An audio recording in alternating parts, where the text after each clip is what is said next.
Welcome to Season 11 of Limited Supply, a place for hot takes on what it's really like building and scaling consumer brands. I'm your host, Nick Sharma. Let's get into today's episode. Welcome back to another episode of Limited Supply. I'm your host, Nick Sharma, and today we've got a fun episode. We're actually going to be diving into listener mailbag questions. But before we do that, a couple of notes.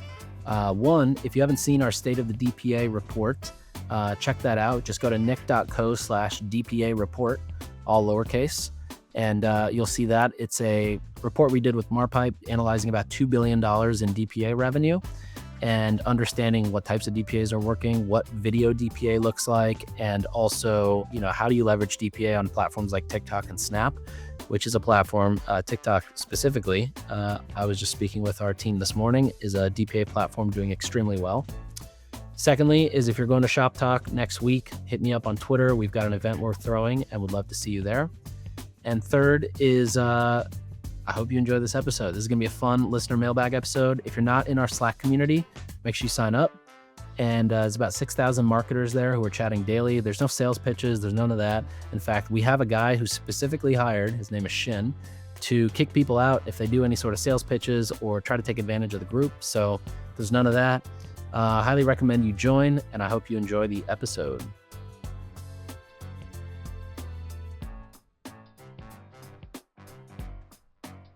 As a brand, you know that you're spending your hard-earned dollars driving traffic to your site. The problem is 98% of that traffic is anonymous. You don't know who they are, and once they leave, it's hard to find them again. There's a new tool that helps you identify these visitors and get in front of them. It's called Instant. Instant gives you another chance to convert these shoppers into buyers using their retention marketing platform. You can use their platform to send up to 10 times more site abandonment emails, which generate meaningful revenue and build audiences to retarget on Meta. Double your email revenue and increase your ROAS with Instant. Want to see it in action? Don't miss your chance. Sign up by April 1st to get your first month free. Just go to instant.one/limited to claim it.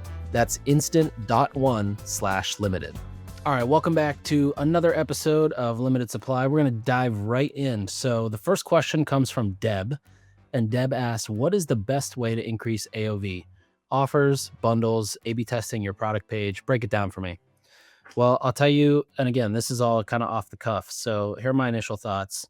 Increasing AOV starts with the messaging that leads somebody into the brand, and obviously carries its way through the entire commerce experience. So what do I mean by this? You need to message accordingly as you're driving people to the brand. So for example, if you are, supplement brands actually do a really good job of this because they try to encourage somebody to subscribe or for somebody to wait to see results, until their third order, or maybe they're 9 weeks in, whatever it may be. But it really starts with the messaging. And a lot of times this means, focusing on things like the routine, focusing on consistency, focusing on, the effect of compounding products mixed together or used together. Anyways, that's where it starts. And then, of course, as you click and get to whether it's a landing page, a listicle, a product page, the home page, wherever you're driving traffic, you want to focus on bundles. You want to focus on kits. You want to focus on sort of creating a customer offer that brings somebody in and allows them to sample enough products or try enough variants in order for them to figure out what is the right one for them to subscribe to. Or maybe it's just that, if you're taking, for example, Lemmy, the supplement brand, actually does a really good job of this.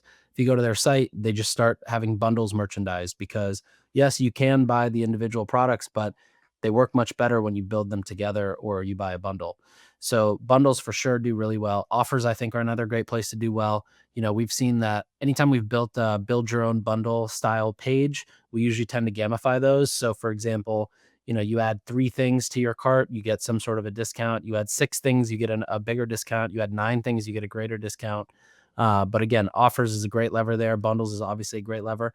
Now, A/B testing the PDP, you want to be careful here. You can for sure A/B test your product page, but you want to make sure the things you're optimizing for are the right things. So for example, I saw a test earlier today where they thought that they just achieved the higher conversion rate by adding the add or pay with shop pay button on their product page.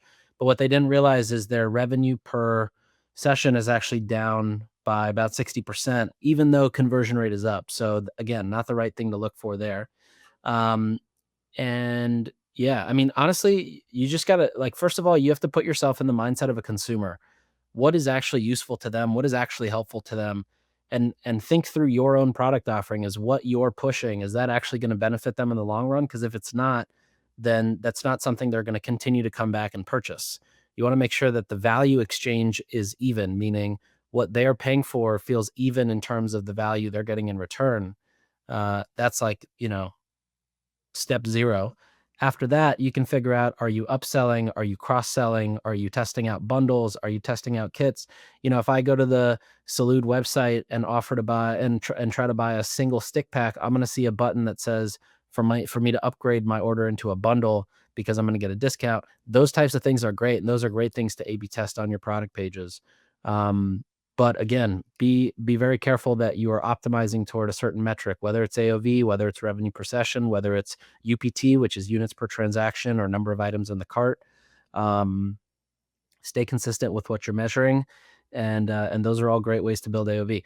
Obviously, down the funnel, for example, if you go to Jackson, the men's jewelry, they do a really good job of this. If you add something to the cart, you see a very nice pop-up module to add the other thing.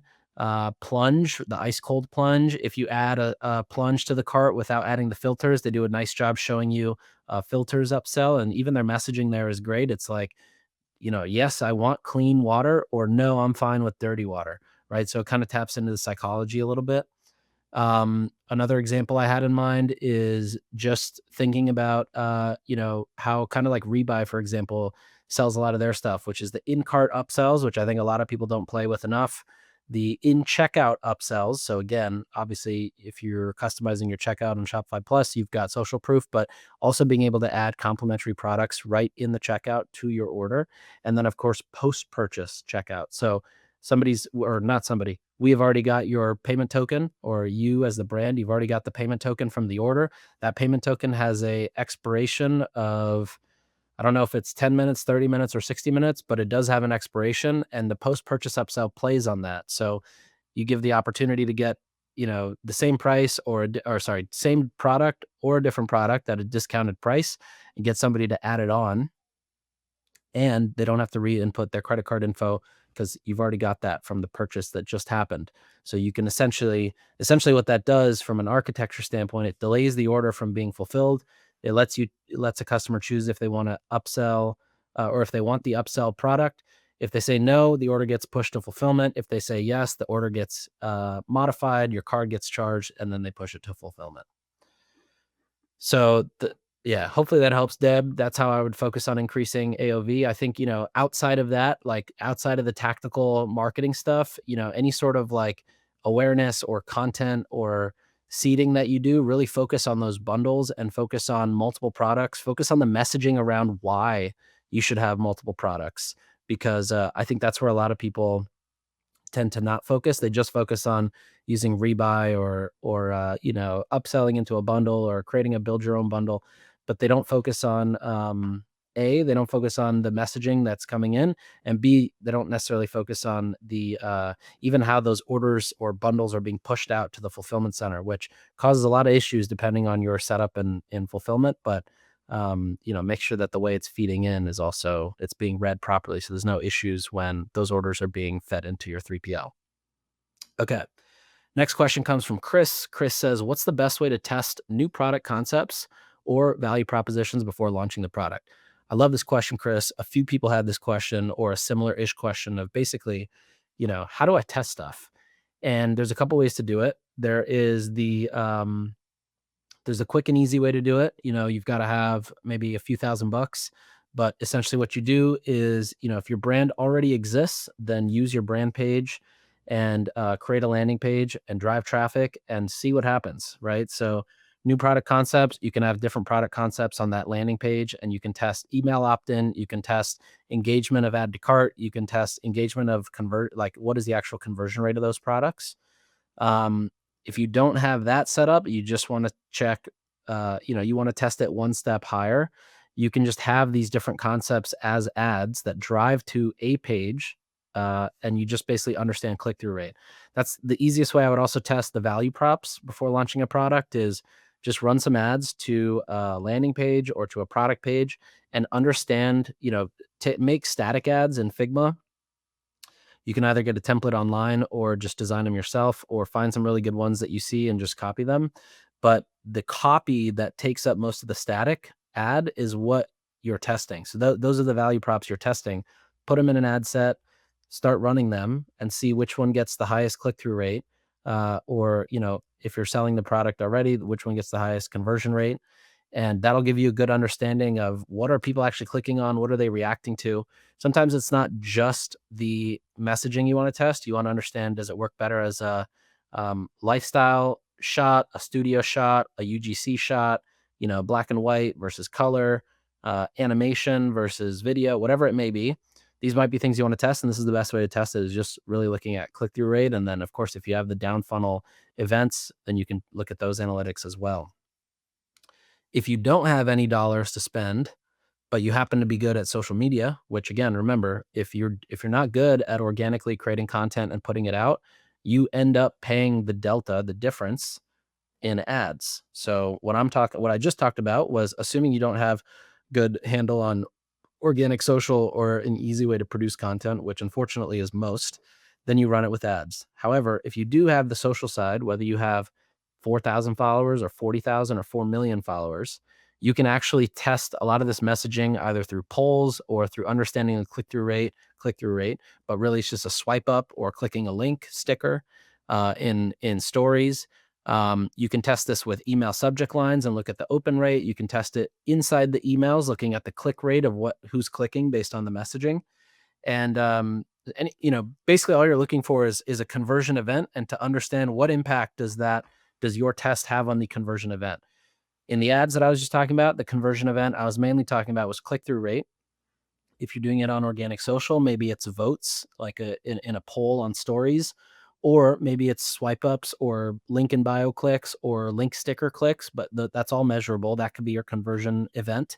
And in the latter idea with email, it could either be your open rate or your click rate. It could also be your placed order rate if you want, but I would imagine that open rate and click rate are probably better. Okay, moving on to the third question. This one comes from Tyrell. And his question is, any advice on a food or beverage brand using local delivery services like Uber Eats, DoorDash, or GoPuff?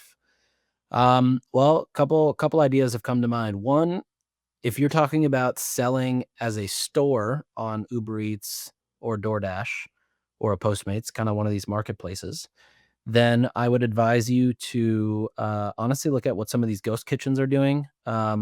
Jeff Bezos, I believe, it's either Jeff Bezos or the guy who was behind Walmart and Jet.com, started a food court concept called Wonder. I could be butchering this, but I'm pretty sure that's right. And they've got great inspiration if you're setting up a store in terms of how you do deals, how you leverage offers inside Uber Eats and DoorDash, how you do photography, messaging, garner reviews, decide which ones to focus on and highlight. Even the inserts you get when your order is delivered, look at them. I think that's a great example. There's also tend to be, just a number of ghost kitchens that do this much better than most restaurants do. So that's great for if you're trying to understand like how to do it best practice wise. Now, GoPuff is different because GoPuff, you have a couple of options. One is if you're in GoPuff's select beta program, which I don't know how many listeners are, but you have the ability to actually fulfill an order through GoPuff and collect the order on Shopify.com. So your .com website, you go there, you purchase Spritz Society as a drink, but then you get it delivered within 2 hours via GoPuff. There used to be another fulfillment company that did this 2-hour delivery, and I don't know if they're still around, but it's a very interesting concept, and it's phenomenal for driving sampling, which is huge in beverage because the entire, thing you're going after is sips to lips or cans in hands, whatever you want to call it. You're trying to sample as much as you can. So using a program like this with GoPuff does really well to drive sampling. Now, separately, if you're on places like GoPuff and Instacart and Amazon Fresh, then I would also recommend you start playing. Well, first of all, make sure your listings look really good, right? Think of your product carousel as a landing page, same thing in like TikTok Shop. Think of your descriptions as your supporting copy for that landing page. And secondly, I would say like start testing ads. GoPuff, Instacart, Amazon Fresh. They have. I haven't personally run ads myself, but I have colleagues who do, and obviously share a bunch of clients with companies that are running these ads, and they work extremely well. You can pretty much optimize for entirely net new customers, which is amazing as a feature. And they do really well for driving sampling in store. GoPuff also has a ton of different like inventory, whether it's throwing a product in as a free insert. For example, last week, if you ordered on GoPuff in New York, you got a free half day's iced tea. They also have the ability to just buy sponsored placements in the app. So as soon as you open the app, as soon as you open into a category, you'll see it there. The last thing I'll say is Instacart. I don't know if this has changed, but the last time I looked at Instacart ads last year, you don't even pay unless somebody clicks. So if you're a tequila brand and you are advertising for the keyword, gluten-free tequila, flavored tequila, whatever it may be, but somebody sees your ad and doesn't click it, you don't even get charged, but you still show up, which is amazing, right? That's great from a brand standpoint. So I would look into all that. And this brings us to our next question from Chris, which is suggestions on how a brand can navigate the transition from primarily direct to consumer to rapidly expanding in retail through paid and owned channels. Well, first of all, my recommendation about going into retail is like you shouldn't go into retail unless you feel like you can truly drive sell through in there. There are obviously a lot of instances where brands go into retail and they just start clicking. I invested in a brand called Geelish, and that's one of them where they jumped into Sprouts and all of a sudden it started working really well. However, I don't think that's normal for most brands. In fact, most brands that go into, let's say, a Target or a Walmart or any sort of a retailer, it's really on them to either A, be able to sell the product like crazy. Think like, the same way that somebody starts to see it, or basically driving traffic to drive sell through, or B, you end up buying a lot of these sponsored placements inside the store, whether it's the Target Red app, whether it's the Target catalog on Sunday, whether it's end caps, whether it's near the register, whether it's buying placement on target.com in the baby guide so you see Lalo as the first image, whatever it may be, you've basically got to figure out how you're driving traffic. So fundamentally, or to minimize it as much as possible, the entire game or the entire answer to suggestions on how you can navigate the transition is you just need to make sure you can drive traffic. I've seen it a couple different ways with different brands. There's one brand I can think of where they started to run ads driving to a landing page. You put your phone number in, you are basically told like, hey, if you go buy this product, we're going to Venmo you $5 back. You take a picture of the receipt, you text it to the company. The company also gets a good understanding of which Target you're buying from, what are the other products you're getting in this order, and then they'll reimburse you that way. So that's one way, but that's very tactical. Strategically, you just need to drive eyeballs. Tactically, that's how you do one of it. Secondly, you could do, you could kind of focus on what I call the Mr. Beast play, which is how do you just flood awareness at the top and make sure that you have distribution at the bottom in order to support. Another alcohol brand we worked with when they launched in Target and Walmart and Costco, we just started turning our email list into sort of a CRM to drive retail sales. So, e-commerce didn't become as big of a focus, obviously, in alcohol. And honestly, most categories, you have the bigger opportunity in retail. Not always the case, but in a lot of cases for food and bev. And so we started chopping up the email list down to zip codes and understanding exactly where we could drive traffic and how we could do it and what messaging we could push and how we could tie the promotions and retail back to what we're sending online. But anyways, you've basically just got to figure out how you're going to get people to the store in order to buy it. I remember back in the day, movement watches. I think when they launched on Nordstrom, they took their most, 2 or 3 most popular styles online, marked them as sold out, and said, "Go buy them here instead." That drove a ton of traffic there, and it was great. All that said, you've got to figure out what is that sustainable way to basically drive retail sales, and essentially that's driving really good sampling and then driving repeat purchases through people in those different geos.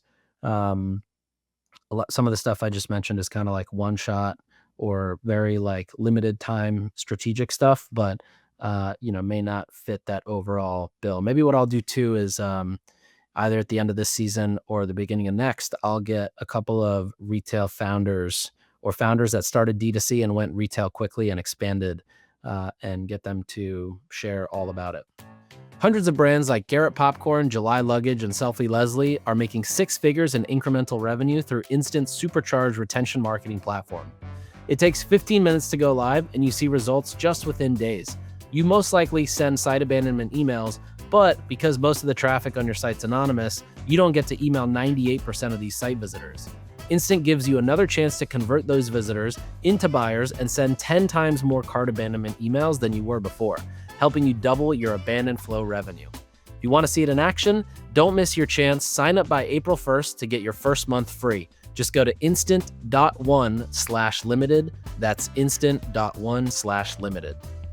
Okay, next one come from Paul. Paul asks, where are you finding the best marketing talent these days? Are there specific platforms, communities, or strategies you found most effective for hiring great people?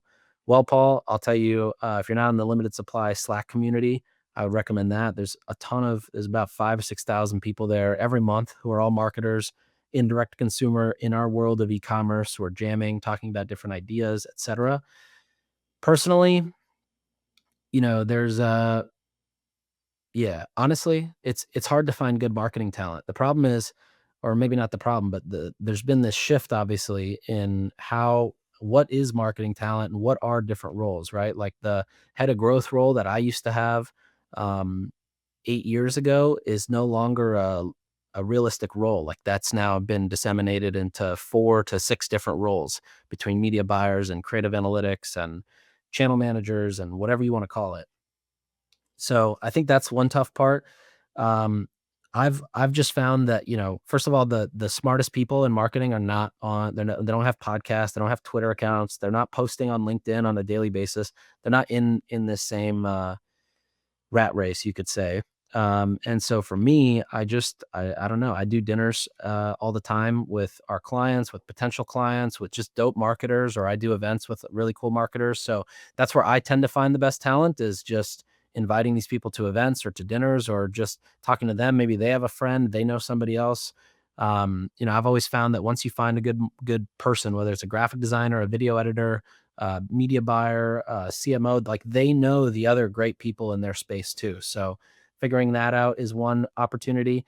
The other one is using a recruiter. Honestly, the first probably few years of Sharma Brands, I never used a recruiter, but now it's just a lot more cost effective and time effective for me to use a recruiter. So they can go and they can screen people. They can basically reach out and try to snipe people versus the other way around of, hey, come find our job post if you're interested, and then click apply and submit any additional details. Here it's just like, hey, this is the job. We think you're going to be good for X, Y, and Z reasons. Are you down to have a call? And those tend to work well. So all that said, I don't think there is a specific platform. I would say join our Slack community because I'm biased, but you want to probably work with a recruiter. And if you need any recommendations, feel free to shoot me an email, just n@sharma.com. Okay. Jan wants to know, what is the most optimal team setup for a brand running DTC in 2025? What functions should be internalized versus outsourced? It's a great question. And I got this question probably 3 or 4 times. To be honest, it is quite different for each one. I'll give you a couple examples of brands that I've seen recently that I think are interesting and also staying very lean and efficient. So, one comes to mind. This is a decently, it's actually a very well run brand, probably going to be approaching the 9-figure revenue mark, either by the end of this year or next year. They've got 4 people internally as full-time employees, co-founders, a marketing lead, and a retail sales lead. And that's pretty much it. Everything else, or no, sorry, they just hired a growth marketer. So now they've got 5 people. And everything else is outsourced. Media buying is outsourced. Creative is outsourced. Actually, a lot of their creative just comes internally from customers and creators. Media buying is outsourced. Measurement is outsourced. Any sort of displays that are needed, whether it's for retail or for events, activations, that's all outsourced. And, for the most part, they do all this with 5 people. So that's one way to do it. Granted, their business is set up in a way that they're a heavy subscription business, so, they're set up differently. Now, there's a supplement business that I know of that's about that'll hit probably the 50 million mark this year. Bootstrapped, started about 2 years ago. They've got 2 co-founders. One is entirely focused on, kinda like marketing and sales, and one's entirely focused on product. And then, I believe they have 3 or 4 internal people just on the marketing side, 2 or 3 people who are shared with other brands on supply chain and ops, and then agencies for the rest. Um, Another brand that comes to mind is about to launch, big celebrity beauty brand. They've got, um, 3 people internally, and then everybody else is agencies. So to be honest, as you can see, it's different per brand. I think that there's a way where you can essentially have, the founders. The way that I like to do it is I like to think you want the founders, obviously internal, and you kind of want your key quarterbacks internal. Everything else, execution wise, can either be offshore talent, agencies, freelancers, contractors, um, or sort of like fractional roles. You don't necessarily need to have everybody internally. And also depends like how big your revenue is. So for example, if you're doing $100 million a year in revenue, or sorry, if you're doing, $4 million a year in revenue, you probably don't need a full-time UX UI designer. Maybe you just need a contractor or a small agency. If you're doing, $10 million a year, you're probably not wanting to have an internal function for that. You probably just want to work with an agency like a Sharma Brands, take care of it, design, dev, QA, all that, right? Done. Now, if you're a brand doing $100 million and you're constantly making changes to your site because your model is more focused around like a drop model, then maybe it makes sense to hire somebody internally to handle that because now you're not paying an agency fee, and you sort of get the skill level you'd get with a good, well-talented agency versus maybe like somebody who's offshore and where you're optimizing for cost. So there's different ways to do it. The other thing I'll say too is agencies are great for testing new stuff. So if you're just launching on TV, you're just launching on TikTok, you're just launching on Shopify, you're just, wherever you're just launching, agencies are great. They bring all the learnings. They know exactly what to do, what not to do.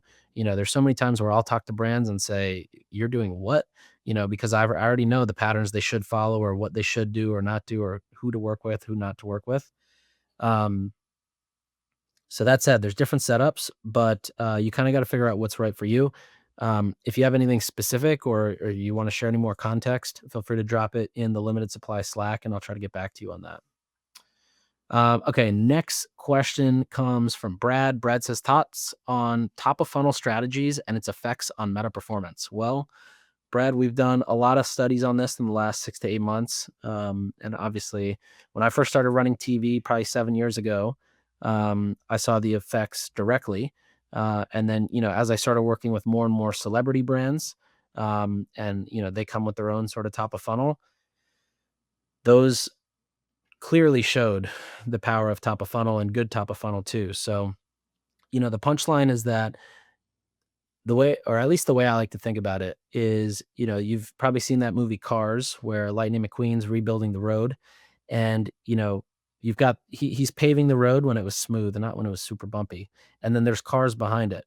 The paving the road is how I think about top of funnel and awareness. And the cars behind it is how I think about like running meta ads. You can't run meta ads in a clear, cost effective, um, friendly to your wallet way unless you've got good awareness before that or pre-existing that. So whether it's TV ads, that TV ads, billboards, these like large celebrity campaigns with Sydney Sweeney, for example, like that's what most people think of when they think of top of funnel. But if you want to get a little bit more precise, anything even from whitelisting with creators, product seeding on TikTok, advertorials, like these are all also a lot more kind of what I call lower funnel, upper funnel stuff that have similar effects to what you can do on Meta. There was also another test that just came out. It may have been from House or it may not have been, but basically when TikTok went away, the cost of CPMs went up on Facebook. And, although it's more like I don't know if it's correlation or causation, but you can basically, if you're running TikTok well, TikTok is very equivalent to a TV. TikTok is Gen Z's TV in terms of how I think it drives interest and excitement and influence in the Gen Z mind or brain. So all that said, um, definitely focus on top of funnel strategies. Again, it could be something as simple as dinners and influencer events and activations and advertorials and whitelisting creators, and as crazy as, citywide takeover campaigns and billboards and all that stuff. But all of that has a direct effect on Meta's performance being better. Again, with Meta, and back to what I said earlier, with ads, you're basically paying for eyeballs that you can't get on your own. If you can get eyeballs on your own, whether that's through word of mouth, whether that's through organic content, whether that's through people talking about you, your Meta ads are just going to convert better. If you've ever looked at like one of these old school retailer brands you see in a mall and looked in their Meta account, you'll see that their acquisition cost, if you take two clothing brands, one is a direct consumer clothing brand, been around for even 5, 6, 7 years. And one is a, Fortune 500 mall retailer that you would think is dead, right? Quote unquote dead. Their CPAs are $20 in the mall brand and maybe 120 on the DTC brand.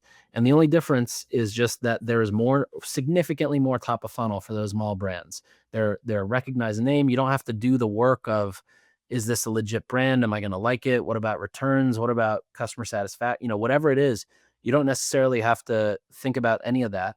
And that's why their CPAs are so low. Same thing with influencer brands. The reason that a Feastables or a Brian Johnson or Lola V or Love Wellness or any of these brands have lower CPAs than their competitors, it's simply because the top of funnel is basically being done as a byproduct of that celebrity co-founder or operator. You can't obviously recreate that. Well, you kind of can if you have a good content or a good content engine like Kanpai Foods. But hopefully that gives you the punchline. Okay, Lars asks a very relevant question to the last one. How do you negotiate access for whitelisting with creators? Do you see performance differences between partnership ads and creator run ads? Well, the best legal route here is running these paid partnership ads. So that's one. The other way you can do it is, well, actually, they should all be paid partnership ads. So whether you just whitelist a piece of content that the influencer posted and tagged you as a paid partner, that's one way to do it. Obviously, there you get all the engagement that comes with that original post. The second way is you basically import the account into your business manager. We use a tool called Leadsy to help do that with creators and do it quickly. Once you get the account in, then, you basically, let's say you work with a creator, you pay them a couple $1,000. This is not a famous influencer, but a content creator who makes good video ads. Pay them $1,000, a couple $1,000. The way that we do it is we write out specific hooks, specific talking points, specific outros, specific call to actions. And then it allows us to, and of course the different B-roll, and then it allows our team to go and take one creator and make 15 to 20 videos versus just paying for one video and then, kind of being stuck with that. So because we like to make 15, 20 videos out of that, the paid partnership stuff is great. But what I like to do is import their Instagram and or Facebook account and then run whitelisted ads, obviously still tagging paid partner as the brand and all the ads, because you have to either do that or you have to mention it in, or I think you have to do that and you have to mention it in either the ad text or the headline in order to avoid being, flagged. And then I would just run it. So like when I did this 8 years ago with Sarah Dici, for example, she created the content. I chopped it up and I think we launched with 96 different variations of ads, different ad copy, different headlines, different hooks. And, eventually 3 or 4 of them ended up scaling to probably $20,000, $30,000 a day in spend. So that's how I would do it. You mentioned creator run ads. I'm not sure what that means, if that's whitelisting without whitelisting the organic piece, but kind of the way I was just talking about it, where you bring them into your business manager. In either case, what I mentioned is how I would go about it. If you want to take it one step further, you make the coupon code, if you have one, named the creator's name with a discount, or, Sarah VIP, Sarah 20, Sarah Peachy 20, whatever it may be. You could also have a landing page where, it's got Sarah's favorites as a bundle or Huberman's favorites as a bundle. Um, or it just speaks to like, why does this person actually like this product? Why does this person use this product? Just give it more context. You want to always make sure that if you've got, especially like a famous influencer or celebrity, that you have context as to why is this person interacting with this random brand that is on my Instagram ad. You want to make sure that that's not clear, because if you don't, then I believe that you are, you're giving somebody the reason to think that something is not real or it's facetious. I don't know. I'm just a fan of giving somebody the most context and then letting them decide whether or not your brand, your product is the right fit for them. Okay.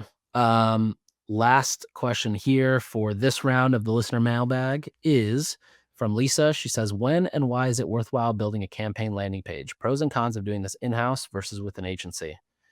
Well, Lisa, in my personal opinion, I think the more you can drive traffic to a landing page, the better. Now, why is that? Well, a landing page tends to, if you think about a homepage or a collections page or a product page, they tend to be very templated. Most brands will find a template that they buy, a Shopify template, and then sometimes add to it, but most of the time just kind of swap things out for what they want to include on those pages. Now, these pages tend to not include things like comparison charts or when's my order shipping or a bunch of social proof in the form of UGC videos or publisher reviews or customer written reviews or screenshots from ad comments, whatever it may be. So anyways, the reason I like landing pages, especially for paid traffic, is because if you're spending money on that click, bringing somebody to the site, you want to make sure that you vomit everything this person could possibly need in order to make an educated decision of whether or not they should buy and try your product. So that's when I think you should use a landing page. Basically, anytime you're driving paid traffic, whether it's with influencers, PR, ads, billboards, TV commercials, hell, even if you're doing a promo at a coffee shop, right, and you're giving out cards, you should have a landing page that people are going to so that they feel like that experience is continuous, versus just randomly now landing on a homepage, which has no context as to what the ad said. It probably speaks differently in a way of how the ad was speaking about the problem solution. That said, pros and cons of doing this in-house versus with an agency. My recommendation, which, is essentially what killed the hooks business, but I stand by it because I think it's more founder friendly, is work with an agency to build a number of page templates in Shopify. So these should be Shopify page templates that you can easily go in and duplicate and reuse and change the copy, change the imagery, change the offer, the merchandising, etc. And then make all those changes in-house. So whether you have somebody who's offshore who's kind of helping you, whether you've got an intern or a junior person who's getting in and just helping you whip up new pages based off the 5 templates that you've made. You could have a build your own bundle template. You could have a listicle template. You could have a comparable template. You could have a hero product bundle template. You could have a single SKU product template. And you could probably have more too, but those are 5 that I just came up with. And if you had those built and put into Shopify, you could very easily click the duplicate button and boom, you've got a whole new page, a whole new listicle that you can fill out and A/B test driving traffic to with something like IntelliGems. Or if you've got that offer bundle landing page, boom, duplicate it, test a new bundle, and A/B test and see which one drives a better conversion rate or a better overall customer. That's how I would do it. The reason that it killed hooks is because I never wanted to charge a founder based on usage or a monthly fee to just host their pages. So a brand would come to us, build 10 pages, and then they would never need us again, which was obviously great for them. It was not as great for us, but I don't think it's right to charge people on a usage basis for something that should be living in their own Shopify or in an environment where they can go in and make changes at no cost.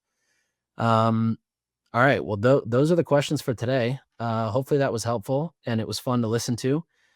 If you've got any questions that we missed out on, go to our Slack. Go to limitedsupplypod.com. If that doesn't work, try slack.limitedsupplypod.com, although it should automatically redirect. And join the Slack community. This is where we are basically asking, for listener mailbag episodes, what questions you have. So all these ones came in. I didn't get to all of them. Maybe what I'll do is the ones I didn't get to, I'll turn that into a newsletter. If you're not signed up for that, go to nick.co/email. That's nik.co/email. and I'll see you next week. Next week, we actually have a fun episode. And so I'm excited for that. But I'll see you next week. Have a great week and a great weekend. And if I will see you at Shop Talk, I'm excited to see your Shop Talk. DM me if you're going on Twitter. Otherwise, see you next Wednesday.